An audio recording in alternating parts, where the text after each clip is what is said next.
wake up, don't take up the rough work. It's not enough to break up the gust that blows when you clockin'. Same boss that's clocking you, but you don't have time for it, no time at all. I don't get paid enough.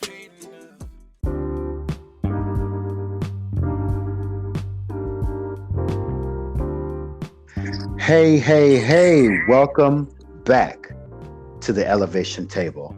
This is episode 6, Black Talk, part 2, LGBT. I am your boy, Urshel, and I'm here with my two queens, Noelle and Sharel. Say hello, ladies. Hello, everyone. So, all right.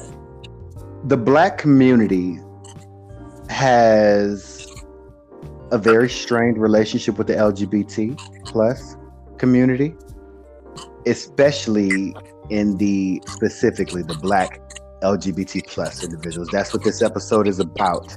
The relationship between the Black community and the Black LGBT plus community. The relationship between the two is always under fire. It's like a blaze that has yet to be put out, and when you get it down a little bit, it flares back up because there's some undercover forces flaming or fueling the fire. A lot of times, the Black LGBT individuals are looked at as some device or attack from the white man in the Black community upon their people, because they feel like it's unnatural. It's the white man's attack on the Black community to diminish the amount or the numbers, the population of Black people, to eradicate Blackness in this country. Or if it's not that, they feel like it's a religious thing. But I would like for you guys to tell me how you perceive the relationship between the Black community and the LGBT plus community. How about you, Shy? I think both communities need work.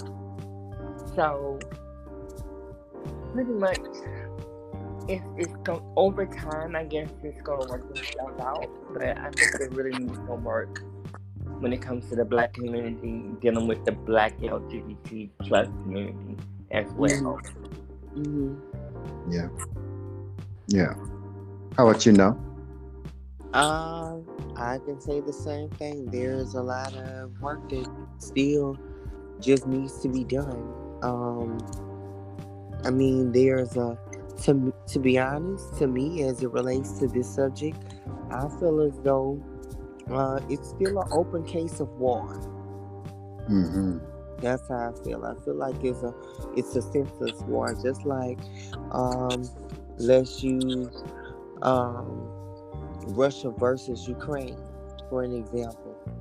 Why you got like what sense do it make? So Yeah. I feel like we're war, and instead of everybody loving on each other and supporting each other, Mm-hmm. because what a lot of people really don't realize is that without the LGBTQ community, I mean, that community is the most colorful people on this earth. Oh, And we contribute so many unique things and great things and beautiful things to society, just as we are. So yeah, I think that it's time for to stop all the pettiness and candidness and let people be who they are and stick by each other. And the whole thing with religion is, and I'm not saying this to be sacrilegious. I'm just saying, who cares anymore? Nobody, like having Mm-hmm. we not realized and discover so many untruths. over the years. You know what I'm saying? As it relates to the religion part of it, the Bibles, and right on. going into I think that I don't want to say that because you're going to ask that question probably a little later on, and I'll have that remind me about that. But I think the resolution for it. But I think that if they were to take the Bible and all of that out of the scenario, and then we probably would see that, you're being controlled by a source of religion that you haven't done the history on. Speak on it. That's what I think. Speak on it. Yeah. Yeah. Though I agree, your analogy is phenomenal with it being a war. This pitting against each other, especially within the community. We're all black at the end of the day, yet you have one side constantly on the attack and the other side constantly on the defense. Mm-hmm. And sometimes being forced to be on the attack. So, it's crazy because the black community in general, we all know what our struggle as black people was and is. Right. We're all privy to that knowledge, which is incredibly strange to me that, that a portion of the black community looks at black LGBT plus individuals and says, you don't have a struggle. Or I don't know if you guys remembered a couple years ago, it was, they're trying to be the new black people. The LGBT plus are trying to be the new black people. Let's take the other out of it. Let's just talk about minorities for a moment. Mm-hmm. Right. Minority LGBT individuals. How can you fix your face to say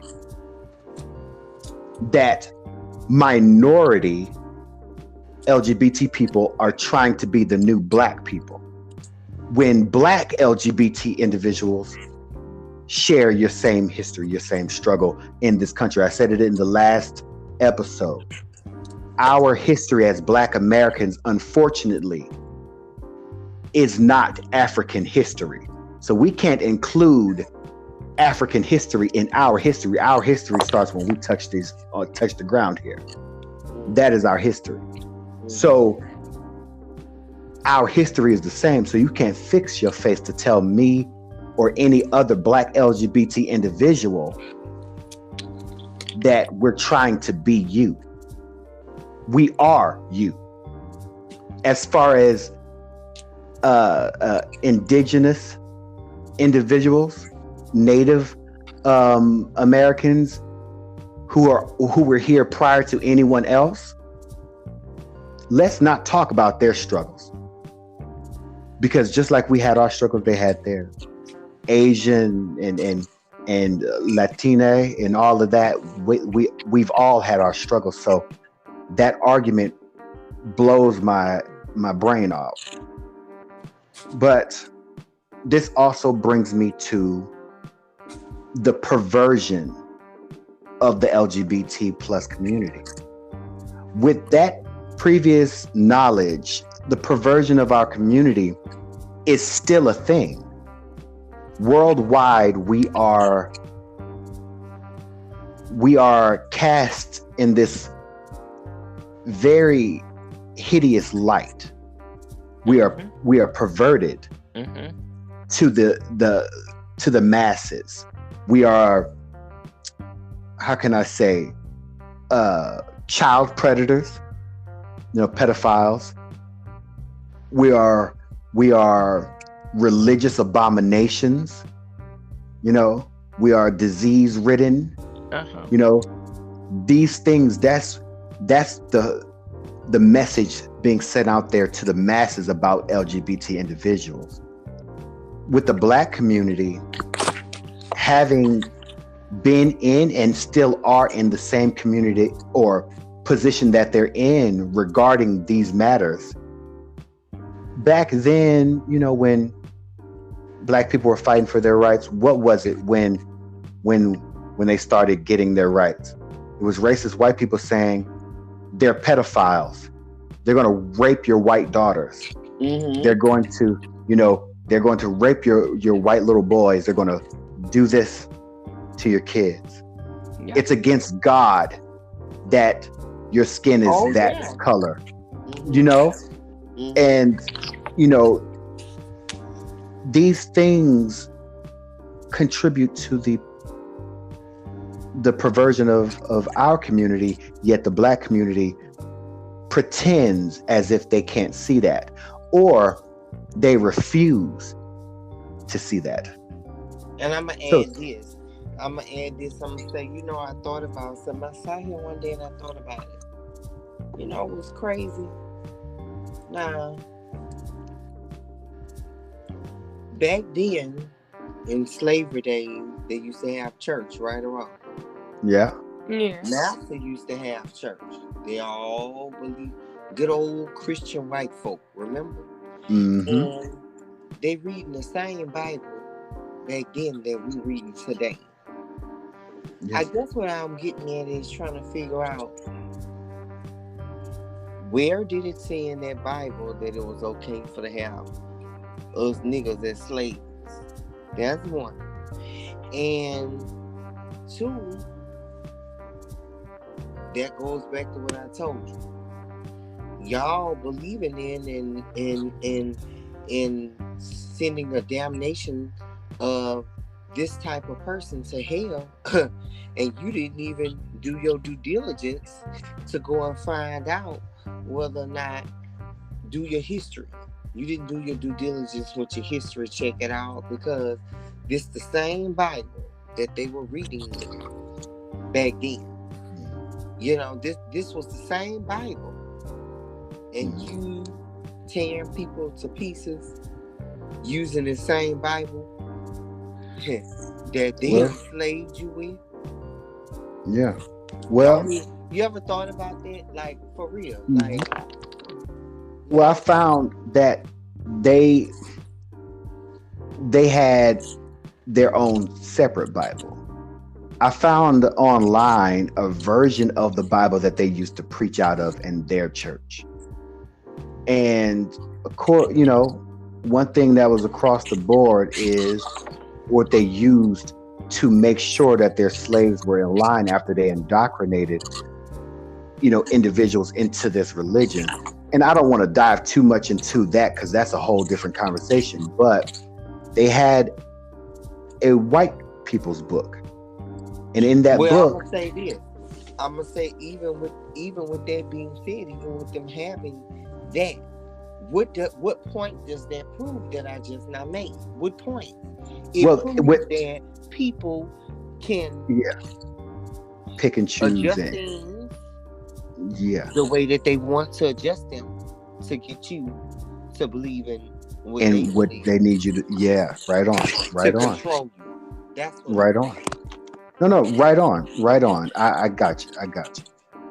And I mean, ultimately, with that history of our people being subjected to that atrocity, and now look, that same message, what I call Massa's lessons, we have Black people picking up Massa's lessons and utilizing Massa's lessons against their own people. Yeah. I'm exclusively talking about the Black LGBT in this conversation. What, exactly. So we have Black people taking Massa's lessons and using it against them. However, it goes deeper into the psyche. Right. But it goes deeper into the psyche. You remember in the last episode I brought up the victim mentality. Mm-hmm. The Black community has a penchant to want to be the victim. in everything. Yep. And in this case, or in a lot of cases, what they'll tell you is, oh, you ain't suffering nothing. Look at what black people had to deal with. Why are you disregarding this person's struggle? Right. When we just got marriage equality 7 years ago, 2015, the first thing that popped up out of black people's mouths is, look at what they're doing for these gay people. They're pushing this gay agenda by giving gay people all these rights. What about black people's rights? But you can't find one black person to tell me what right they are deprived of. And I'm not talking about police brutality or systemic racism. We already know these things are true. These things are real. But on paper and in practice, black individuals have every right in this country. You have the right to get a job. You have a right to get education. You have a right to housing. You have a right to service. And you have a right to remain silent. As far as the judicial system, you have a right to remain silent. You have a right to see a judge. Now, whether or not you run into a police officer who's racist enough to prevent that, that is a completely different conversation. But you have a right to meet a judge if you commit a crime. The only right that federally that black LGBT individuals or LGBT individuals period do not have, or the only right that they do have is the right to employment. There can be no discrimination against LGBT individuals in the employment realm. But education, yes. Housing, yes. Service, yes. All of these things. This is what we're living with. This group of individuals who look at us within the same group and says, I don't like you enough to acknowledge your struggle. And I will not acknowledge your struggle because. Well, I have 2 points that I just want to point out when it comes to the black community and the LGBT plus community. The perversion that black people have of us. Because you mentioned something about how they see us. Mm-hmm. And how they see us is like, I don't know, it's like new things for them. So it's like everybody getting an uproar. You see P Valley and everybody in an uproar. Oh, they should have told me there was gay people on here. Well, guess what? We didn't have those type of scenes or anything that we can look up to normalize ourselves on TV to even know who we were. We didn't have representation back then. Y'all did. Mm-hmm. Straight black people had these representations.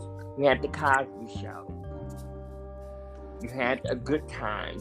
You had all these family-oriented male and female type of things going on TV. We didn't have that representation at all. Yeah. And if we did, it was a joke. Yeah, it was made for fun. It wasn't made for, somebody to humanize us. We are human. We are not a joke. We are not something to be made fun of. This is our life that we're living, and people just making money off of it. Yeah. But it feels good now in 2022 to say that we can actually see representation of ourselves on the screen now. So get over yourselves. 2. I'm just going to touch it a little bit, but not too much. The HIV and AIDS epidemic, if y'all don't know y'all homework or know anything, research. Do your homework. Because I'm do your due diligence. Black folks always saying somebody got AIDS. When you know when that's the wrong terminology when you're supposed to say HIV. And that's the problem I have with black community, with those 2 things. What they do with us and how they perverted us like that. Don't do that to us. We didn't do it to y'all. Right We on. sat there and watched that. We sat there and looked at that and engaged in that.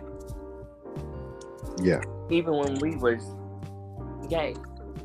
I didn't even have to identify. I didn't even know myself was being trans until probably 16. Then I found the correct word. Yeah. Because you don't have that identification. You don't have that ID. You don't see that. So you don't know about it. Right on. This all stems from homophobia. There's homophobia, a disease that runs rampant within not just the Black community, but communities worldwide. Right. Right. I was just about to say that. And I wonder when people gonna realize this is our world. You just living in it, baby. You just living in it. You just living in it. Speak on it. I've noticed that when they are called homophobic, a lot of times they'll say, "Oh, I'm not afraid of no LGBT plus." There's this misconception of what a phobia is. Mm-hmm. And phobia does not only just mean the fear of something, it also means the dislike, the disdain of something. Mm-hmm. So, especially when you don't understand it. So, the implications of homophobia within the Black community, it creates a cycle of damage and contributing factors to generational damage, as brought up in the previous episode. We have one in particular, a scenario I want to describe right quick. When we are, growing up in religious families, the Black community is amongst the most religious in the country. And so 9 times out of 10, every Black child is growing up in a religious household. Yep. Being taught the same religious doctrine, being educated by the same religious minds that have been recycled over and over and over again.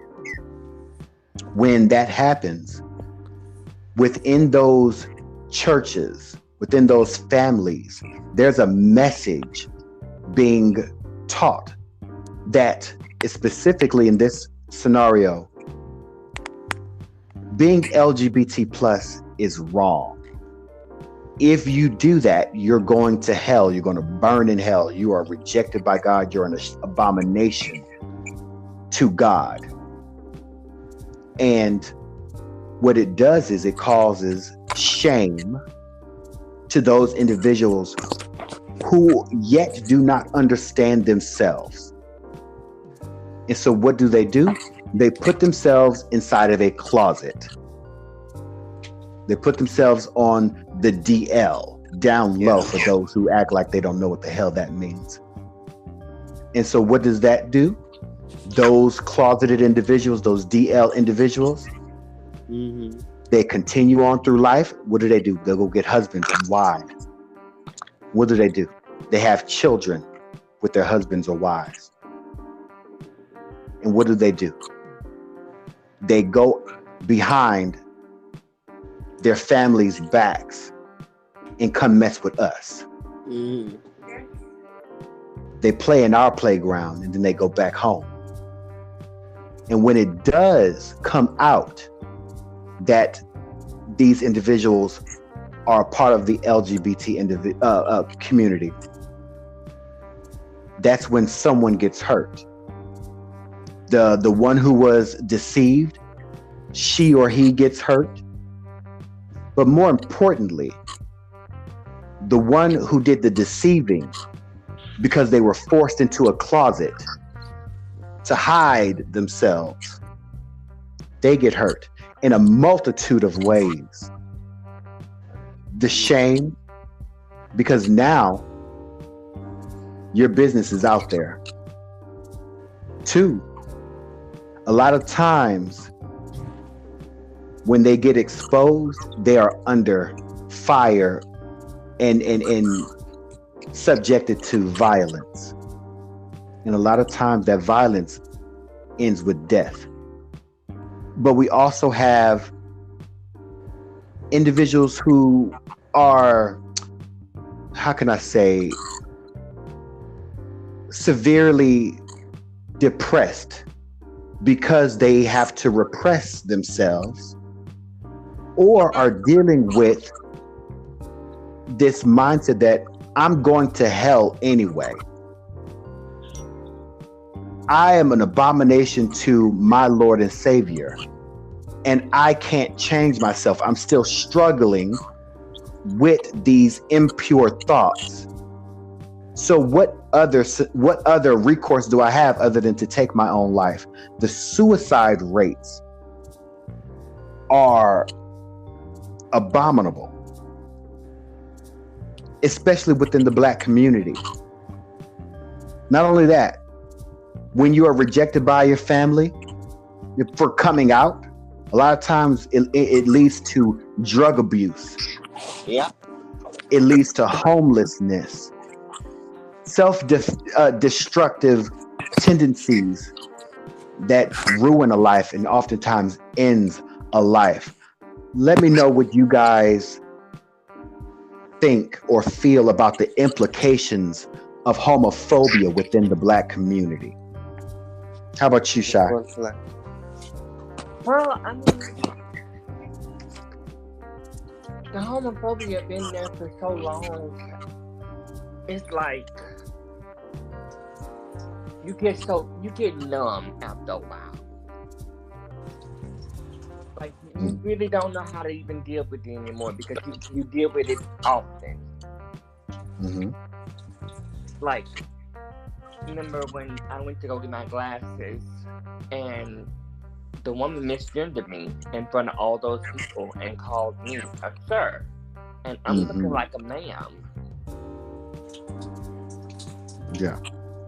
It's just, it comes to a point to where people haven't learned how to deal with it. They feel like it's abomination. They feel like, oh, it's not right. No, you're not right. You've been indoctrinated to feel that way, to think that way. You have to rewrite yourself sometimes. And when you don't do that, this is what we're going to end up with. All this fucking homophobia. This hate. Yeah. This thing that they have for the LGBT community. Yeah. How about you, No? I guess I'm just confused. For me, I'm just, how is it that you expect the white folk or whoever to respect who you are in your culture when you can't? You cannot respect a uniqueness within your own culture. Speak on it. You know what I'm saying? Oh, I dig that one. That's right. That's how I feel about it. Yeah. You get what you get it? Yeah. Oh, yeah. I find it to be kind of appalling, the entire homophobia within inside of the Black community thing. It leads to too much unnecessary death and violence against individuals who are a part of the same community. Black homophobes attacking their brothers and sisters because of something that they perceive as wrong or something like that. We have a culture of violence within the Black community when it comes to LGBT plus individuals, where they feel, it's okay to commit violent acts against an LGBT plus individual because we don't see them as one of us, no matter if their skin tone is aligned with ours or not. Because, you know, like I said earlier, it's either you're a product of the white man here to destroy us, or you choose to go against God. This violence is often looked at as deserved, from siblings to from strangers to siblings to parents. Right on. Because they look at it as, okay, as you know, especially when you're a child, it needs to be beaten out of you. If you're a male, it needs to be beaten out of you. Or if you're a female, a lot of times there's a blind eye turned to sexual assault, because it's looked at as, if only he sticks his dick inside of her, she gonna like to taste the dick, and she gonna stop wanting to play around with them girls out there. You choose to turn a blind eye because you think that is okay. But that's harmful. It's appalling, horrendous. We have to deal with these things. For my trans sisters, in 2021 alone, I think it was 57 murders against my trans sisters in 2021 alone. I couldn't even get to gay and bisexual men because that number right there alone was horrendous to me.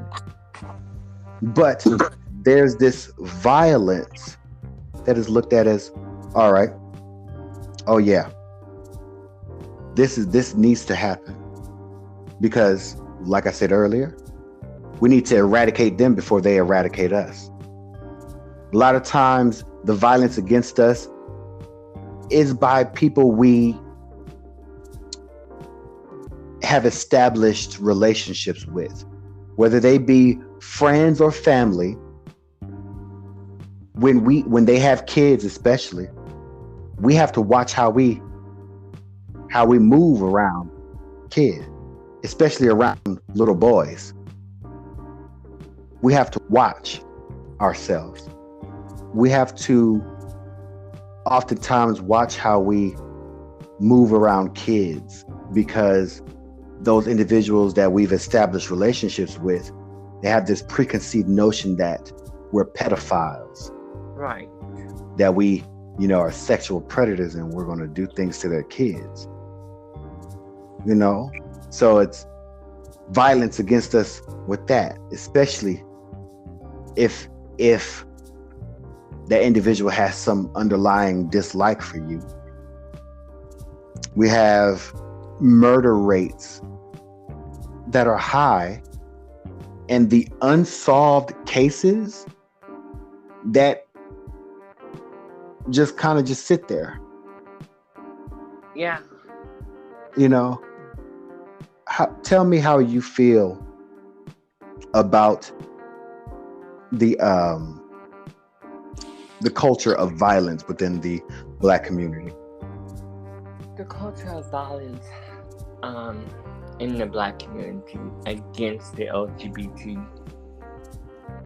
plus community is one that I would never understand. Two, none of us will ever be able to accept it because we feel like it's unfair. Yeah. And some people think that it's justice. Oh, they was tricking them. Oh, they was lying. Well, he was a gay man. He was sleeping with a lot of people. It's just, why y'all come up with all these notions about somebody murdering us Yeah. That doesn't even matter. What matters, this person took us from here. It wasn't our time. We had a right to live. Right and on. live. Right on. But then we have to be, now we're living in fear. I Yeah. live in fear every fucking day. Ooh, sis. Speak on it. Because of, you never know when somebody's going to do something.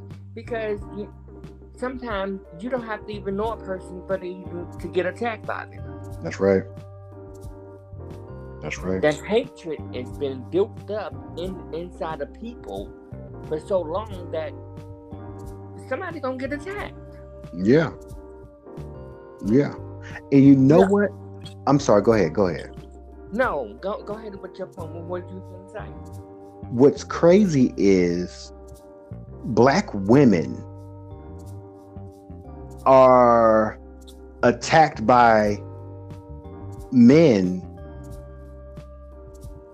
Not, I won't say faithfully, but religiously.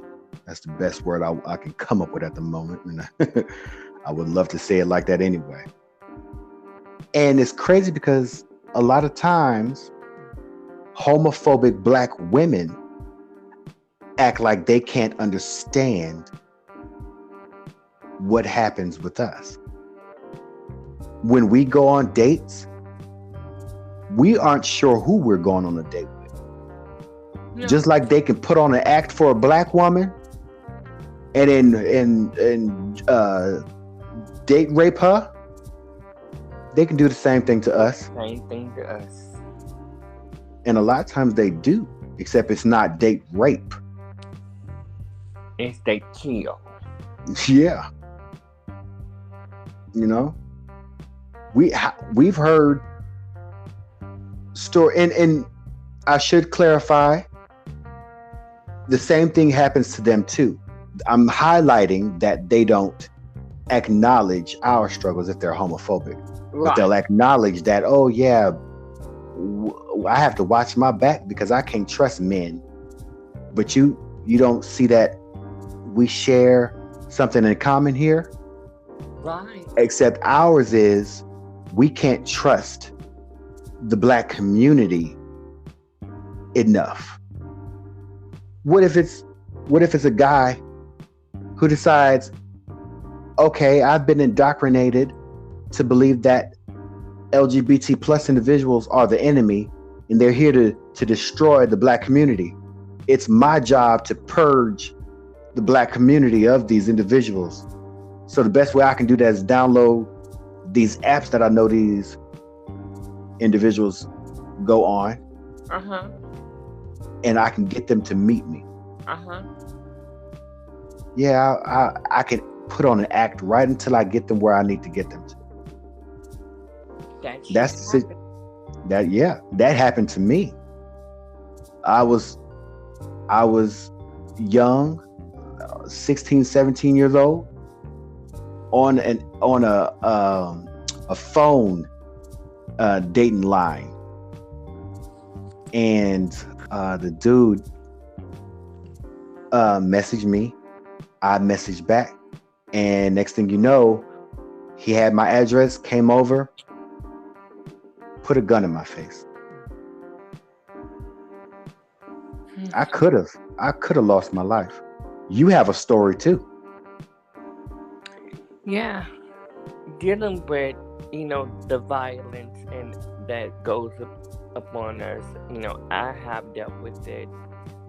Punched in the face. I have had a gun held to my head several times.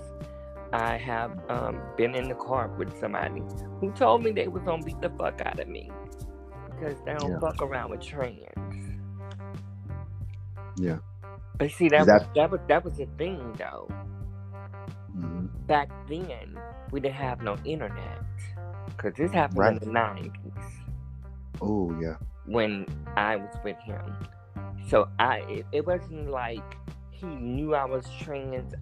I just assumed that he knew because I felt like I looked like trans. He didn't know. He still took me home But he also told me, don't look back at me or I'm going to shoot you if you do. And I said, I'm not going to look back at you. I'm going to get out your car and I'm going to go in the house.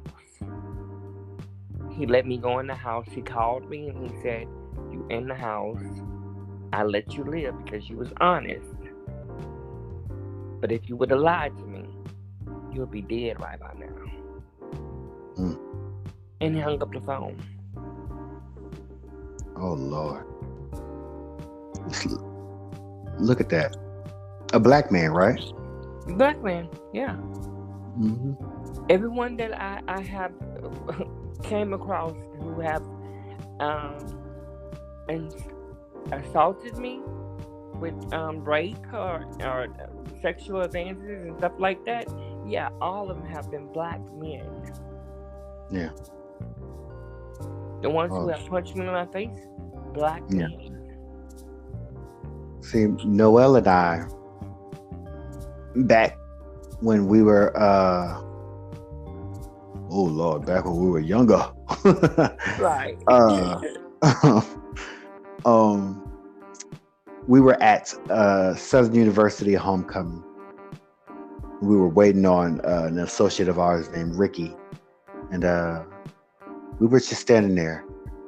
I had my arms folded, and Noelle had her head on my shoulder. And we were just standing there waiting for Ricky, saying nothing, doing nothing. There was this dude in front of us, about 7 feet in front of us. And he was with his friends. His friends were minding their business, having a grand old fee-la-la. He turns around. We saw him, glancing back at us. And then finally he turned around with his nose turned up and, that I got shit in my nose look. That look. And he says, man, what's wrong with y'all? Man, something wrong with them niggas, bruh. His friends ain't paid not a tap of attention to him. None. I want to give him the benefit of the doubt and say he was drunk. But we're not. But I'm not. Because I don't care if you're drunk or not. Or what do these two individuals have to do with you? Not a fucking thing. Not a fucking thing. But you felt offended enough to turn around and look at us. Or let me be more precise for the audience, because we're doing this through audio. In quotation marks, he felt offended. No, what I think it is you saw something you liked and you just wanted to get a good glance back at it. Mm-hmm. And play it off to your friend. It's, man, what's wrong with them boys, bruh? First of all, we're underage. Pedophile. You pedo. But other than that, it's crazy because, once again, this culture of violence that we are afflicted within this community. Right. We are. The violence. The Mm-hmm. violence that actually happens with anxiety and all this other shit. Because it's violence against Yeah. that shit don't go away. We Not at heal all. it. We heal it. But it never goes away because it But hurts. Yeah. It's getting a little bit better over time, but it's like I would like to see the Black community elevate while I'm alive. There are, there are laws within this country that allow people to kill LGBT plus individuals and lawfully do it. It's called gay panic laws or gay panic bills. And only 17 states ban the gay panic excuse. Only 17 Out of 50. out of 51. Wow. Only 17. Only 17, which is crazy. I guess none of the southern states actually passed that bill. Texas, actually, now that you bring that up, Uh-huh. I believe Texas in okay, so it was considered in 2020, but it was never passed. It died in committee. That means they just let it. They didn't even attempt to vote on it, to do anything with it. It died in the committee. That's in Texas. Wow. So that's a southern state. Yeah. So, but Louisiana, no, we're not safe. No. Mississippi, they sure the fuck ain't safe. Nope. You know what I'm saying? But I do have something to say though. Go ahead, do your thing. I do want to talk to my trans sisters for just a second. We all know that they use the terms that they don't know. The men never knew. Men do know. I do this thing over the internet to where I make sure that I tell everyone in a message that I am a trans woman. I get that logged down.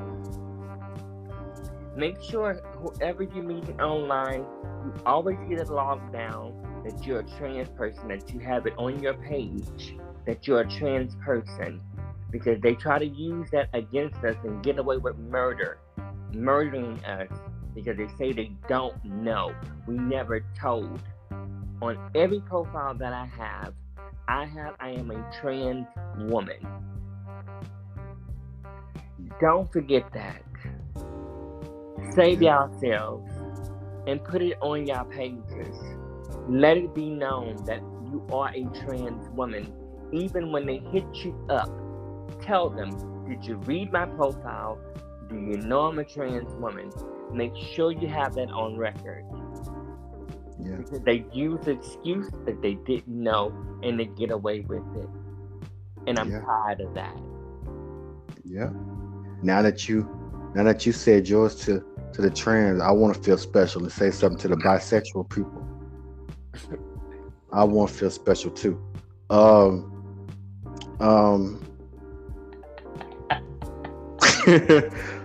gonna come up with something. Oh my goodness. I guess I'll go ahead and let you be special for once, girl. Let me let you have your moment.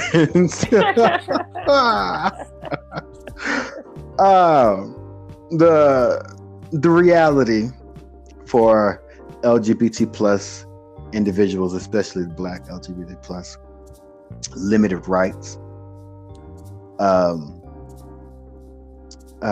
rampant worldwide homophobia, lack of support from family and community. We're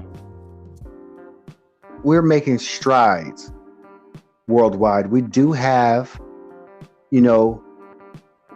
countries that are coming around, but still there's a large number of countries that still criminalize LGBT plus individuals, from fines all the way up to murder or death, the death penalty, I should say.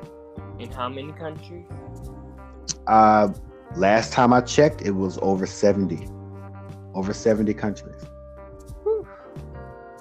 Yeah. So speaking of violence, we have to watch where we go.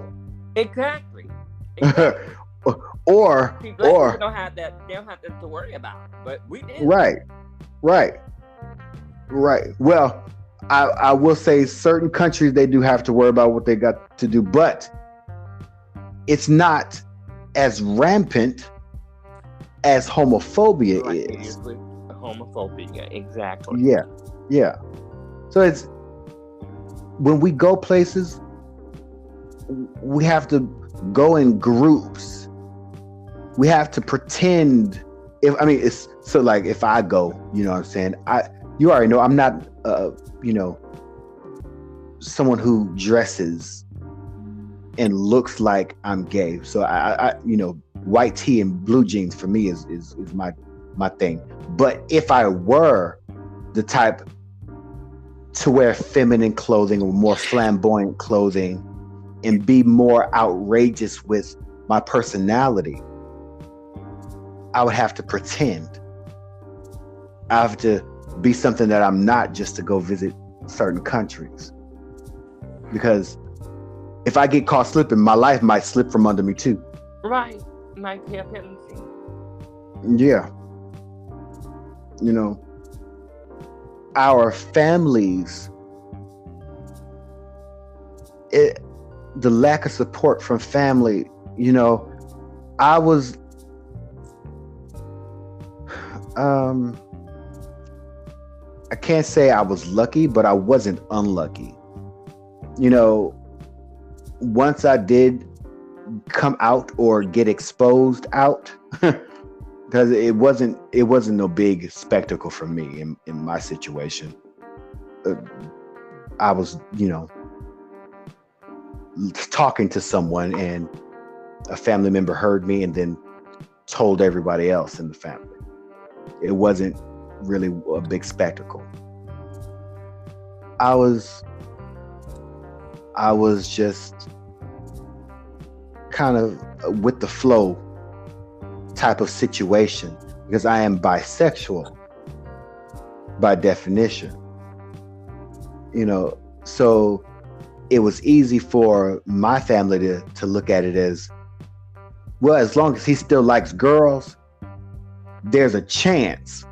Right. You know, I that, that. yeah, that was my situation. You know, and I want, before I go on to the next part, what was your experience like with family? My experience with family when I came out, well, let me just say this. I thought my family had already known ever since I was a kid. And, yeah. And here's the thing. You have to know when you're catching a person with heels on, or you catching a person putting on makeup. You have to know these things. When you catch this person with a boy, hello, it's right there in front of your eyes. Hello. But coming out to my family, it was like I came out like one at a time. You know, it was like that. My older sister always supported me regardless. Then, you know, I had an older brother who was gay, so I had his support. Always supported me. It's just that my father gave me that support that I was looking for back then. So it was a little bit different. Our relationship is estranged. Like, we don't get along just because I am trans. I'm not changing who I am to please you. I'm doing this for me. Speak on it. And that actually moves right into what I was about to go into, which is this, you know, for my family, a lot of them feel as if it's a choice. And I just had a conversation recently with my brother, and he mentioned choice. Now, I normally just let people, you know, believe and feel what they're going to believe, you know, and I move on with my life because, like I said before, look, I ain't got the time or the energy, funds. I don't have those funds to expend at the moment, and I don't feel like dealing with it. But that day that I had this conversation with my brother, I was like, you know what? You know, had that conversation with him, kind of break it down a little bit for him. So he brought up the whole choice thing, and I asked him, I said, you believe this is a choice for me? And I kind of broke it down to him as well. If it's a choice for me, then it should be a choice for you too, then, right? It applies to everyone. What I want the heterosexual community to understand is when you say it's a choice for an LGBT plus individual, understand that you are saying that all of us have the choice to be either heterosexual or LGBT plus. If you say it's my choice that I choose to lay with men or choose to be attracted to men, you're saying that it's your choice to be attracted to women, or to the sex that you're attracted to. If that's the case, understand that translates to, at any time you could choose to find another man attractive, and your pecker would stiffen up for him. If it doesn't, then you don't have a choice. Right. Now, me in particular, I can look at a woman and I can look at a man and say, I would lay with either one of those. But there are individuals in my community, my LGBT plus community, who are actually gay, and they'll find a man attractive. It's not their choice. So it's not a choice. This whole notion that it's a choice, you choose to be what you are. We don't choose this. Here's the reality. We don't choose this. No. I grew up fighting individuals because they would attack me, right, for being who I am. Mm-hmm. I didn't choose to want to live like that. We don't choose to live under constant threat of danger. We don't choose that. When I go out in public and I'm with my trans sisters, I'm constantly on defense because I need to protect them and I need to protect myself just in case somebody feels froggy. I don't choose to live like that. I don't choose to be on a dating site and have to be wary of if this individual has malintention or not. I don't choose that. These are simply our realities. This is our reality. We have Black civil rights leaders, Black models that we adore in this community. Martin Luther King, Malcolm X, Barack Obama, Harriet Tubman, Madam C.J. Walker, Maya Angelou. Right. We have phenomenal individuals who have done amazing things for this community, made strides for the Black community. But that's crazy because when we look at all of the individuals, especially during the civil rights era, if we look at all of them, we find LGBT plus individuals. Right. And when it's brought to the attention of some Black folk, one thing that they'll say is, why you got to bring that homophobia, that homosexual stuff in here? Why everything got to be gay? Why can't it just be this? First of all, I can acknowledge that this person was Black, and I can acknowledge that they were gay or LGBT plus. Right. I can acknowledge both. Why can't you? It's because you're okay with one aspect, but you're not okay with the other. How do you feel about that reality? That reality for me blows my mind, because you give all these people the credit, then half the time they haven't even did their homework or their history. Of course not. They don't even Black. know that we were a part of the fight before we even got here. There was already a fight that was going on when the black struggle was going on. There was already LGBT fight going on too as well, but people don't know that. They be like, well, the black was fighting first. No, both of y'all was fighting around the same time for equality and some type of town, but y'all got y'all first.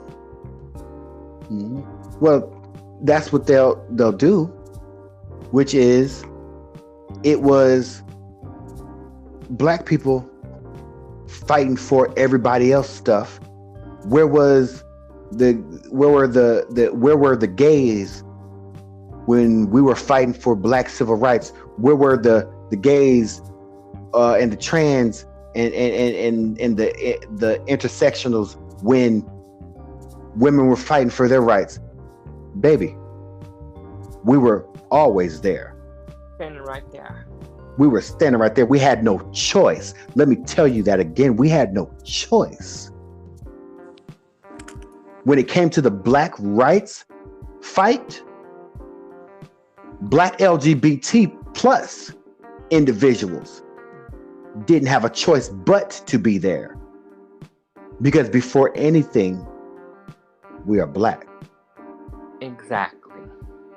When it came to women, lesbians and trans women had no choice but to be there because they're women before anything else.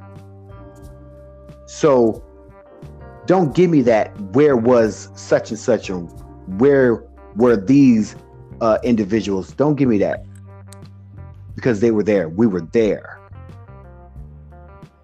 Get your facts straight. I want to ask you, now Ms. Noel had to go, unfortunately, but I want to ask you, are there any individuals that you have a reverence for from the civil rights era, or who have done phenomenal things for the black community? Is there anyone that comes to mind to you that you revere? It's a lot of them, but I'll go with Bayard Rustin. Because Rustin was an LGBT person of color. Yes, indeed. Who was fighting for civil rights for blacks and the LGBT. Yeah. Here we go. Do you have anyone? Yeah, Pauli Murray. I adore her. And I don't want to give people any type of details, and I'm glad you didn't. What I want for our listeners to do is to go look these individuals up yourself. Learn these people's histories for yourself, because no one should tell you these things. You should do it yourself. Right. Because you should want that knowledge. The whole point of Elevation Table is to gain knowledge, to gain power. Elevate to power, by the way. We had Gladys Bentley, Stormy DeLavery, James Baldwin, Lorraine Hansberry, Alvin Ailey, Audre Lorde. We have Marsha P. Johnson, Miss Major Griffin Grace. We have all these individuals that we can name and acknowledge them for being gay, not just their blackness. They were LGBT plus individuals. Let's not omit a portion of them just because, So I would like for the audience, hey, start giving these people all of their flowers, not just a portion. Right. Not just a portion. I think we had a phenomenal conversation. The black community is a great community. I may shit on them. I may. But along with that shit, I give them corn. They can't deny that. Along with all the shit that I give the black community, they get specks of corn, sweet corn. And I ain't talking about that, the mushed up corn. Whole. They might get a whole cob every once in a while. But the black community is a strong community. I said this in the last episode. Black community is strong. We contribute phenomenally to the world. Media, inventions. We do that. But black LGBT plus individuals exceed the mark constantly. When it comes to turning the other cheek, when it comes to playing our part, when we give, we give. A lot of you and a lot of women, what was that? A lot of women got up in arms over someone saying, if it weren't for the gays, y'all wouldn't have anything. As far as fashion, looks. Saucy Santana. That was Saucy Santana? Okay. Yeah. That was Saucy said that. I may not agree with Saucy on a lot of things, but I support Saucy. Because Saucy's doing his or her own thing. Right. Do your thing. Be successful. Be great. My love for my black community is definite. It's real. It's true. Now understand that we need not your approval. We don't want your approval. We don't want your acceptance. But you will what? Respect me. Speak on it, baby. Your approval is neither desired nor required, but you will respect me. Anything you want to leave the audience before we move into the next portion? We can move into the next portion. All right. I want to give the blackout section to someone from a previous episode. My honey bun, my sweetheart, Ray Butter Baby. She's on Instagram. Check her out. Body Butters. Oh, let me tell you, I did that last time. Ooh, I just can't help it. Ooh. Body Butters. Look. If you want your legs all nice and smooth and your buttocks to be looking all nice and juicified and, looking all nice like in the sun, glistening, like, black melanin popping, holla at my girl. On Instagram, it's Ray Butter Baby. Her products are amazing. I support black. You should too. Miss Butterfly. Yes. Are you ready for the next section? Yes, I am ready. Let's get into the boom box section. Okay, so it's gonna be very easy. So just listen to what I read out and then you think about it, okay? All right. This song been playing during a famous scene in the birdcage. What song am I talking about? Oh, We Are Family. That one? Oh, all right, yay. Hey, look, I got nervous for a second because you said birdcage. I'm like, wait, wasn't that with Sandra Bullock? And I'm like, another part of me was like, nah, that ain't with Sandra Bullock. You know the birdcage. Yeah. Look, with that being said, audience, look, Birdcage is the movie of the week. Check that check that movie out. Right along with the song "We Are Family." Miss Butterfly, who's the artist to that song? Sister Sledge. Sister Sledge. The song was written in 1979. 1979, Sister Sledge presents "We Are Family." That is the song of the week. And you also got a double hitter right here. You got a movie to go with it. Look, Birdcage, look. Robin Williams, amazing. And no, not just Robin Williams. Gene Hackman. There we go. Yeah. So check it out. It's a nice watch. And since I'm at it, or while I'm at it, since I spun their movie out there, also give Tu Wong Fu a watch, because that is a classic within the gay community. Look, that was nice. I got nervous, Miss Butterfly girl, Miss Shy girl. I'm so sorry. I keep calling you Butterfly. But They gonna know. They're going to know that I have two names, Shirel and Butterfly. So there we go. Okay. I dig it. Do you want to leave the audience off with anything before I shut us out? I just want to tell them peace, love, and so much power to you. Oh, yes. Knowledge. Oof. I dig it. Look, this has been another great episode of The Elevation Table.